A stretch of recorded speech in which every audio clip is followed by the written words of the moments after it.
তুমি কি ভুলে গেছো যে হাসরের ময়দানে তোমার এটা জিজ্ঞাসা করা হবে যে তুমি তোমার উপার্জন করা টাকা কোন রাস্তায় ব্যয় করছো? আল্লাহর রাস্তায়, আল্লাহরে খুশি করার জন্য, নাকি নিজের কোনো প্রয়োজনে?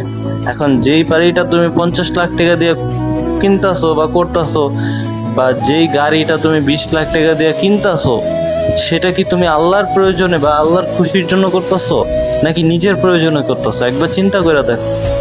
অনেকে আসলে এই কথাই চিন্তা করে যে আমি এই টাকাগুলা কামাই করতেছি নিজের ফ্যামিলিরে ভালো রাখার জন্য, আমি এই টাকা কামাই করতেছি আমার ফ্যামিলি যাতে ভালো থাকে, আল্লাহ তাআলার ইবাদত করতে পারে।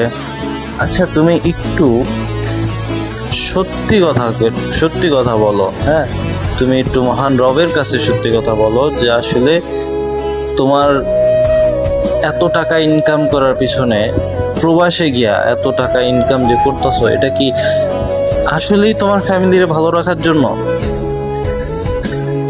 না, বরং তুমি এটা তোমার লোভ লালসার কারণে করতেছো।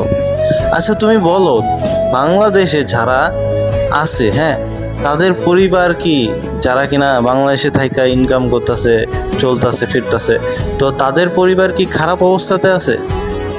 তারা কি অনেক বেশি কষ্টে আছে, বা তারা কি ইবাদত করতেছে না? তুমি এই বাহানা দিতেছো যে তুমি তোমার ফ্যামিলিরে ভালো রাখার জন্য এগুলো করতেছো, বাট তোমার ফ্যামিলি কি ওই 5 লাখ টাকার বাড়িতে ভালো থাকবে না? তাহলে বাকি যে টাকাগুলো তুমি ইনকাম করতেছো বা খরচ করতেছো, বা যেই টাকার পিছনে তুমি এত দৌড়াইতেছো, হ্যাঁ, ওই টাকা আসলে কার জন্য তুমি ইনকাম করতেছো?